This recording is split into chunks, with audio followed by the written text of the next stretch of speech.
औज़ुबिल्लाहिमिनश्शैतानिर्रजीम बिस्मिल्लाहिर्रहमानिर्रहीम। Dear students, आज का हमारा लेक्चर है मैथमेटिक्स पार्ट 2 में चैप्टर नंबर 4 है इंट्रोडक्शन टू एनालिटिक ज्योमेट्री, और इसका लेक्चर नंबर 1 डिस्कस करेंगे। चलें इसको डिस्कस करते हैं। सबसे पहले कुछ चीज़ें हैं जिनके बारे में इंफॉर्मेशन होना आपको बहुत ज़रूरी है। सबसे पहले बात आ जाती है ज्योमेट्री। ज्योमेट्री क्या है? Analytic geometry is the study of relationship between an equation and a graph। यानी इक्वेशन और ग्राफ के बिटवीन जो रिलेशनशिप होता है उसको हम ज्योमेट्री कहते हैं। उसके बाद आता है ग्राफ ऑफ इक्वेशन। अब ये ग्राफ क्या चीज है? The graph is an equation in two variables x and y is the collection of all points. यानी इन वेरिएबल्स के जो पॉइंट्स है उनकी कलेक्शन है। जो पॉइंट हमने p ऑफ x y की फॉर्म में लिखा जाता है whose coordinates are x and y, और जिसके कोऑर्डिनेट x और y होते हैं, सेटिस्फाई द इक्वेशन। वो इस इक्वेशन को जो हम ग्राफ में ड्रा करें उस इक्वेशन को सेटिस्फाई करें, वो होती है ग्राफ ऑफ एन इक्वेशन। उसके बाद इसमें आ जाता है व्हाट इज प्लेन। तो प्लेन कहते हैं इज इनफाइनाइटली एक लार्ज सरफेस, एक पूरी सरफेस होती है जिस पे हमने ग्राफ ड्रा करना होता है, उसको हम कहते हैं प्लेन।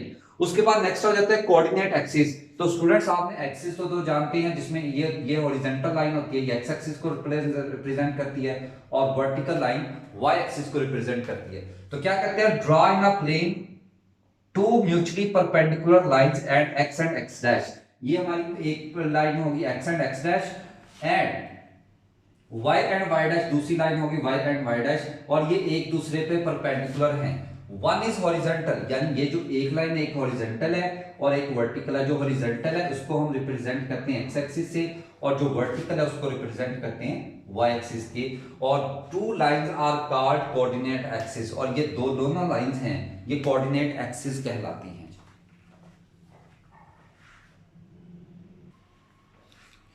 जी तो स्टूडेंट्स, उसके बाद नेक्स्ट आ जाते हैं हमारे पास कोऑर्डिनेट सिस्टम। अब हमें पता होना चाहिए ये कोऑर्डिनेट सिस्टम क्या है। The method of pairing of in a one on one fashion the points in plane with order pair x y. आप जानते हैं जब आपके पास कोई पॉइंट गिवन होगा तो पहली वैल्यू हमेशा x की होगी, दूसरी वैल्यू हमेशा y की होगी। इसको कहते हैं पे order pair of real numbers is called the two dimensional rectangular और कार्टेशियन कोऑर्डिनेट्स।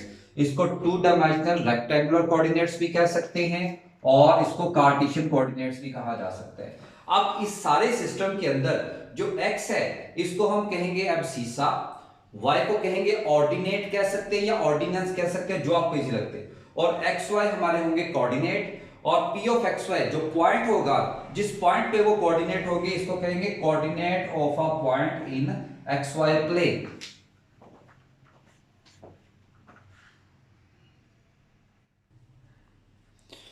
जी तो स्टूडेंट्स से नेक्स्ट आ जाता है हमारे पास कोऑर्डिनेट सिस्टम। अब आपको पता होना चाहिए कोऑर्डिनेट सिस्टम क्या है। पहले हमने कोऑर्डिनेट एक्सिस की बात की, अब कोऑर्डिनेट सिस्टम की बात करते हैं। The method of pairing of in a one और one fashion the points in a plane with order pair x y of a real number is called the two dimensional rectangular coordinate system. इसको हमने discuss कर लिया। अब इस सारे को location of point पे हम अप्लाई करते हैं। अब लोकेशन ऑफ पॉइंट क्या है? Location of a point is of a point p of xy in the coordinate axis xy plane। हमारे पास ये कोऑर्डिनेट एक्सिस आपने प्रीवियसली पढ़ लिए। ये होती है हमारी एक्स एक्सिस और ये होते हैं हमारी वाई एक्सिस, और इसके मुताबिक हमारे बन गए चार क्वाड्रेंट्स। इससे पहले आपने फर्स्ट ईयर में ट्रिग्नोमेट्री में चार क्वाड्रेंट्स पढ़े थे। अब हम कोऑर्डिनेट सिस्टम के चार क्वाड्रेंट्स पढ़ेंगे। तो याद रखिएगा फर्स्ट क्वाड्रेंट में x भी पॉजिटिव y भी पॉजिटिव, सेकंड में x नेगेटिव y पॉजिटिव, ये x की वैल्यू नेगेटिव इसमें आ रही है, y की वैल्यू पॉजिटिव आ रही है। थर्ड में आ जाएगा x भी नेगेटिव y भी नेगेटिव क्योंकि दोनों वैल्यूज नेगेटिव बन रही है, और फोर्थ में आ जाएगा x पॉजिटिव और y नेगेटिव। तो ये कुछ लोकेशन के पॉइंट्स हैं। तो फर्स्ट क्वाड्रेंट में जैसे कि अभी हमने डिस्कस किया x positive y positive, second quadrant में x negative y positive, third quadrant में x negative y negative, fourth quadrant में x पॉजिटिव y नेगेटिव। अगर x 0 हो और y ग्रेटर देन 0 हो तो वो वैल्यू पॉजिटिव होगी, और कहां होगी? y एक्सिस में। अगर x 0 हो और y लेस देन 0 हो तो वो वैल्यू नेगेटिव होगी, और कहां पे होगी? y एक्सिस में। y एक्सिस की नेगेटिव वैल्यू होगी। अगर x लेस देन 0 आ जाए और y इक्वल टू 0 हो तो वो वैल्यू नेगेटिव होगी, और अब वो किस में होगी? x एक्सिस में होगी। और अगर x ग्रेटर देन 0 आ जाए और y इक्वल टू 0 हो तो वैल्यू पॉजिटिव होगी, और कहां पे होगी? x एक्सिस में। और अगर x और y दोनों ही 0 आ जाएं तो ये हमारे ओरिजिन पॉइंट की वैल्यू होगी।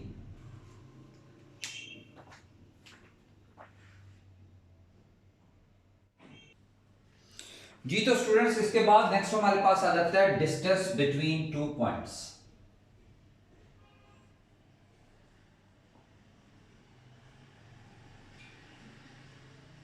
Distance between two points.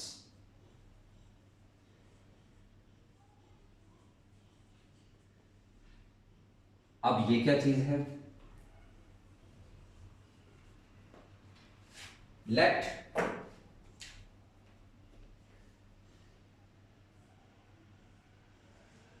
ए, जो कि हमारे पास पॉइंट है x1 y1 एंड b, जो कि हमारे पास पॉइंट हो जाएगा x2 y2 b2 points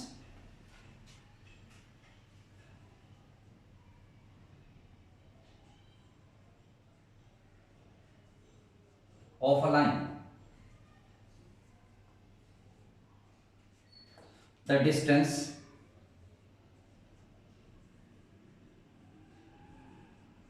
between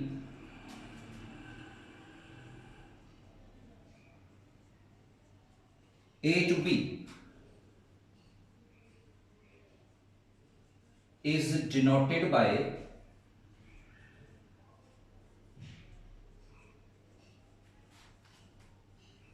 D and defined as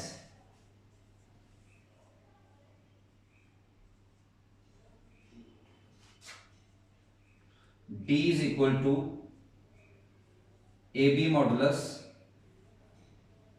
which is equal to under root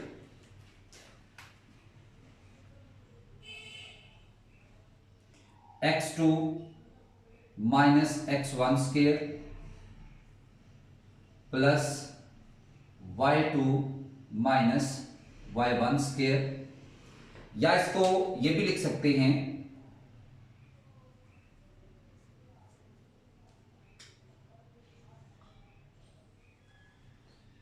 x1 minus x2 square plus y1 minus y2 square.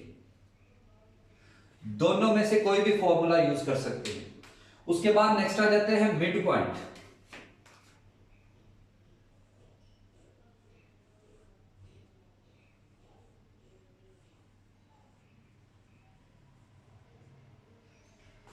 Between two points,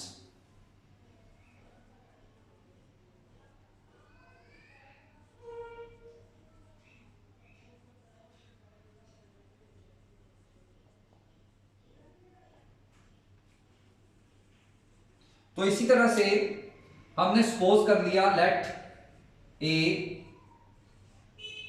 x1 y1 and B x2 y2 b2 points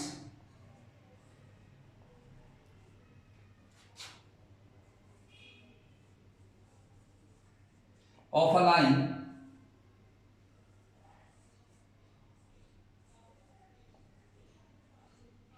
let C xy be the midpoint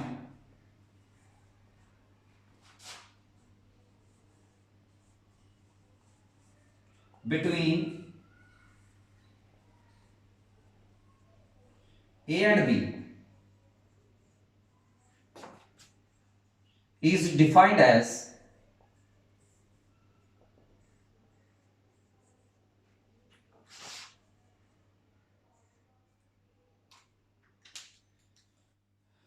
x equal to, तो याद रखिएगा first वाली में first plus divided by two,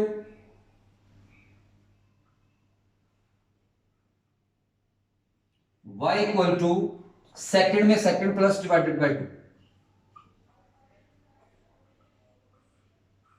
इस तरह से हम इसका मिड पॉइंट फाइंड कर सकते हैं। तो स्टूडेंट नेक्स्ट आ जाता है हमारे पास रेशो फॉर्मूला। अब ये रेशो फॉर्मूला क्या है इसको डिस्कस करते हैं। Let A x1 y1 and B x2 y2 be 2 points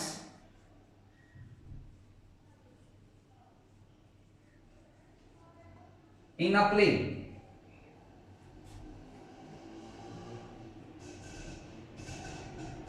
Let C x y be any point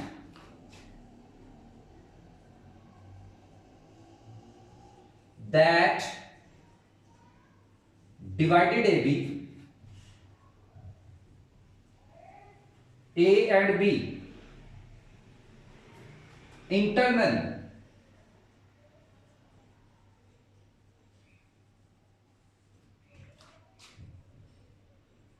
with ratio M1 and M2 is defined as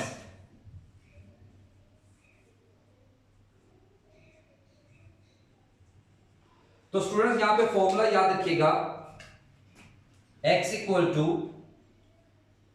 m2x1 plus m1x2 over m2 plus m1 और y की value याद रखिएगा m2y1 plus m1y2 over m2 plus m1। तो यहां पे याद रखिएगा m1 m2 उसकी रेशो होगी, x1 y1 और x2 y2 उसके पॉइंट्स होंगे।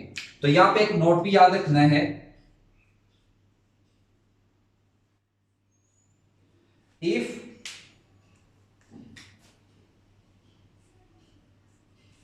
C divided A and B externally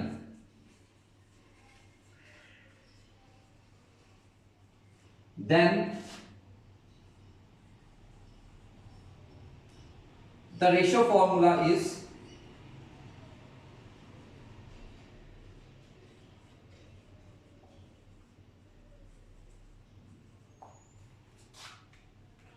तो उस सूरत में अगर एक्सटर्नली यानी लाइन से हट के प्लेन से हट के किसी और पॉइंट पे डिवाइड करता है तो रेशो फॉर्मूला याद रखना है m2x1 minus m1x2 over m2 minus m1 और y की वैल्यू आ जाएगी m2y1 minus m1y2 over m2 minus m1।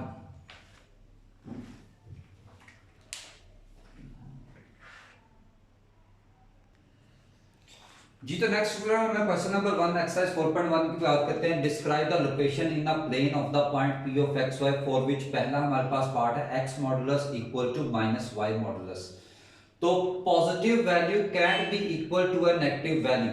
Positive value कभी भी नेगेटिव वैल्यू के इक्वल नहीं हो सकती except the number 0 so that origin, ये ओरिजिन पे लाई करेंगे क्योंकि ना वो वैल्यूज होंगी और ना वो एक दूसरे के इक्वल और नॉट इक्वल का रोला पड़ेगा, तो ये ओरिजिन पे लाई करेंगे।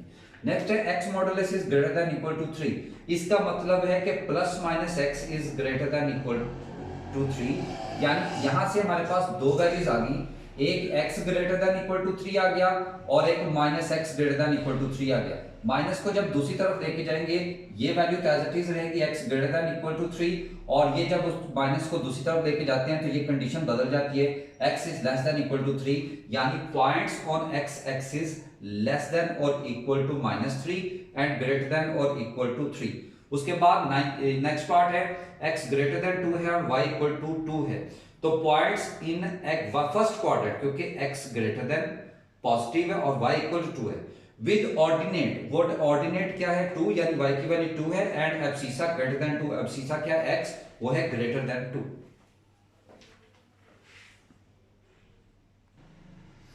जी तो स्टूडेंट क्वेश्चन नंबर 2 है। क्वेश्चन नंबर 2 में find each of the following, पहले हमने फाइंड करना है distance between two given points, ये जो दो पॉइंट्स गिवन है और फिर इनका मिड पॉइंट फाइंड करना है। तो पहले फर्स्ट की बात करते हैं, डिस्टेंस की बात करते हैं। तो डिस्टेंस को डी से रिप्रेजेंट करेंगे और ये होगा ए बी मॉडुलस।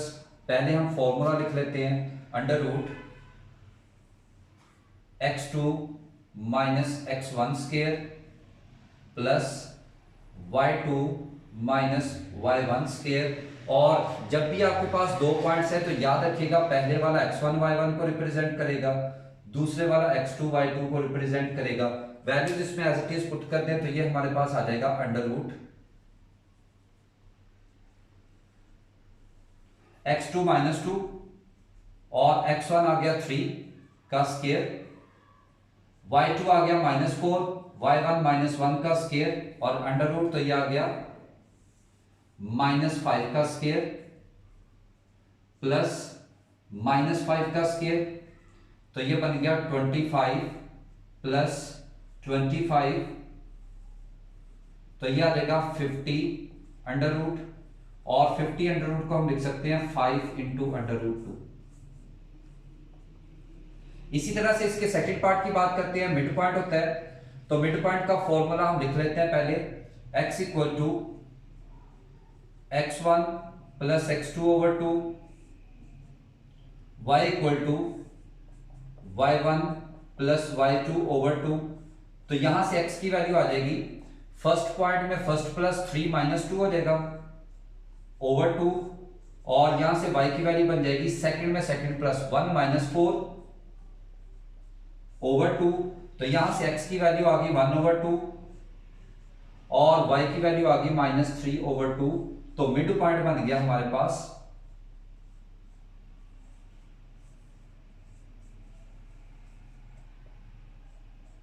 1 ओवर 2 और -3 ओवर 2।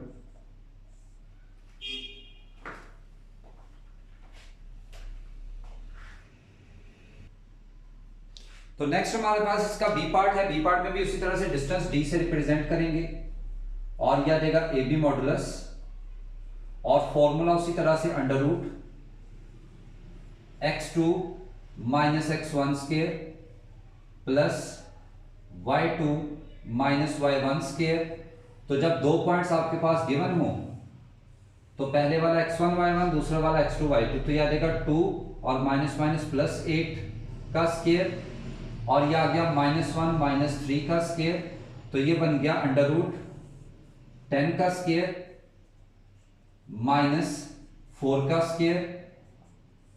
तो ये आ जाएगा 100 प्लस 16, तो ये बन जाता है हमारे पास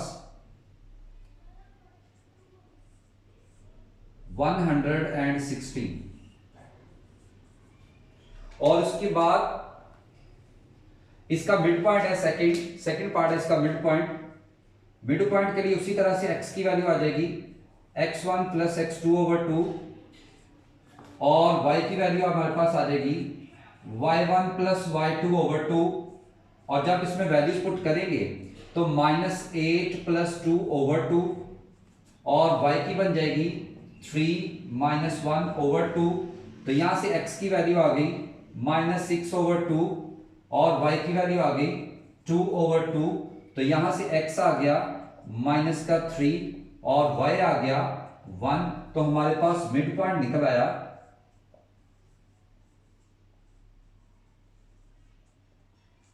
-3 एंड 1।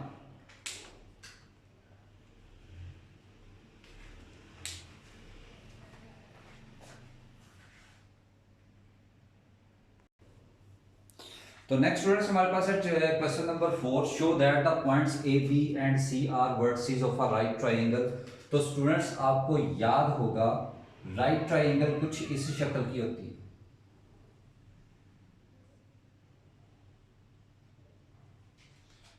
और हमारे पास है पॉइंट ए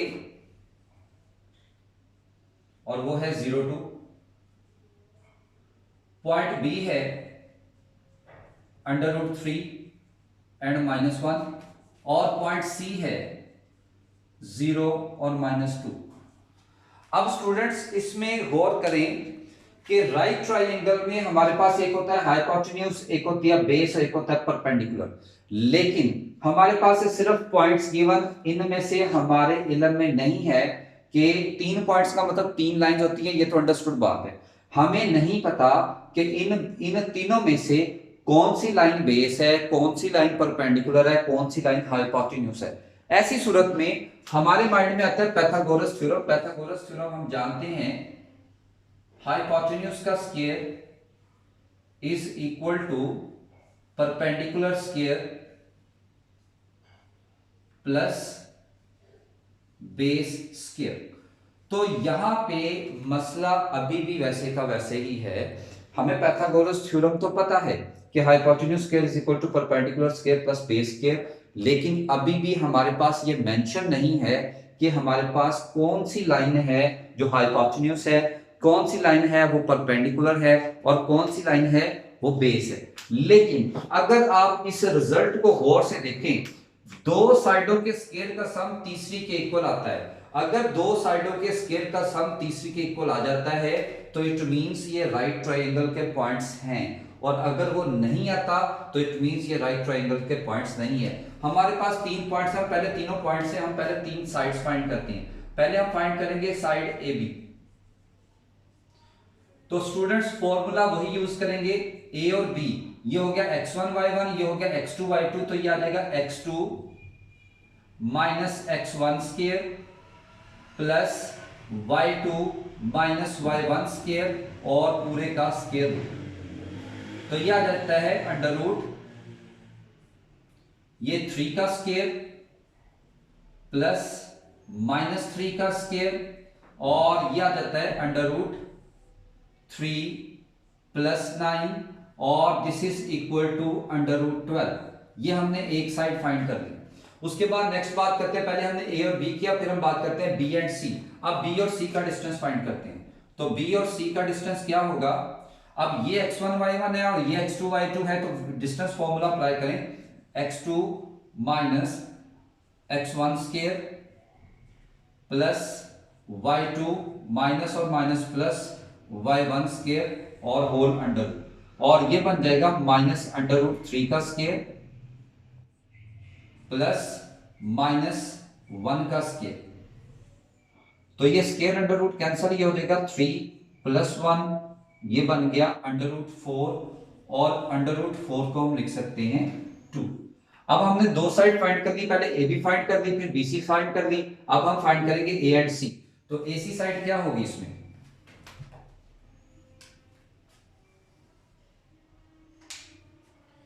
तो साइड ए सी। अब हमारे पास ए x1 y1 है, सी x2 y2 है, तो यह आ जाएगा x2 minus x1 square plus y2 minus y1 square और होल अंडर रूट। तो यह आ गया 0 का स्क्वायर प्लस माइनस 4 का स्क्वायर अंडर रूट, और यह आ गया under root 16 is equal to 4। तो यहां से आप देख सकते हैं हमने तीनों साइड्स फाइंड कर ली। अभी भी हम नहीं जानते बेस क्या, परपेंडिकुलर, हाइपोटेन्यूज क्या है। तो रिजल्ट के अकॉर्डिंगली आप देख सकते हैं हर साइड के ऊपर स्क्वायर है। हम पहले इनके स्क्वायर्स ले लेते हैं। पहले हम लेंगे ए बी मॉडुलस का स्क्वायर, और वो आ जाएगा अंडर रूट 12 का स्क्वायर, और स्क्वायर अंडर रूट कैंसिल, ये आ गया 12, और ये आ गया बी सी मॉडुलस का स्क्वायर, और ये आ गया 2 का स्क्वायर, वो बन गया 4, और उसके बाद आ गया ए सी मॉडुलस का स्क्वायर, और ये आ गया 4 का स्क्वायर, और ये बन गया 16। अब स्टूडेंट्स वापस हम अपने रिजल्ट की तरफ आते हैं। रिजल्ट में आप देख सकते हैं दो साइडों के स्क्वायर का सम तीसरी के इक्वल है। यहां पे एक साइड ए सी आ रही है,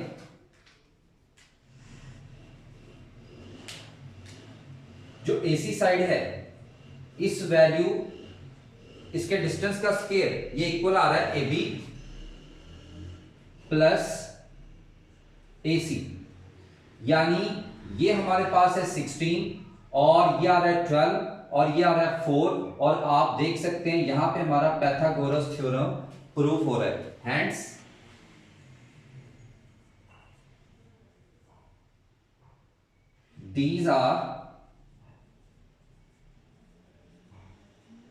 these points are, yeah, these are the vertices of a right triangle.